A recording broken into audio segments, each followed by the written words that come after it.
pick somebody that we would deem enormously successful who's under the age of 50 that has more than 10 albums. Ain't the Franco's about it. Yeah. That has more than 10 records.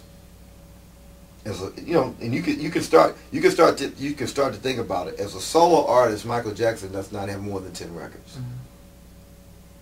Now, that's amazing. Now, with the Jackson 5, if you add that in, but as a solo artist, from the time his solo career started, which was what, 80? Off the Wall, like 80. Off the Wall, 79, 80. Yeah. So we're 25 years into that. He doesn't have 10 solo records.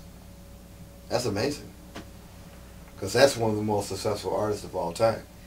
But you're talking about adding in video and then the tour, and it takes about every 2 to 2.5 years an act makes a record. So for them to get to 10 records, you have to have a 20-year career. And the average artist only has 10. And what it costs to make a record now. Video and all of that. It's enormous, man.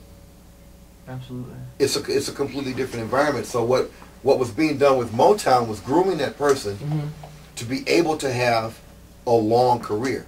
In a way, you could say Barry Gordy was a visionary because Stevie Wonder is still active, right? He hasn't made as many records in the last 10 years as he made early in his career. But I think Stevie himself slowed down his record making. Smokey Robinson is still around, writing songs, touring, whatever. Diana Ross is still around. Marvin Gaye would probably have still been around. There was a set of demons that took him out, but he was still making records, still touring. You know, so there are still a significant amount of those artists from that initial grooming period that are still around. The Four Tops, the Temptations, are still around.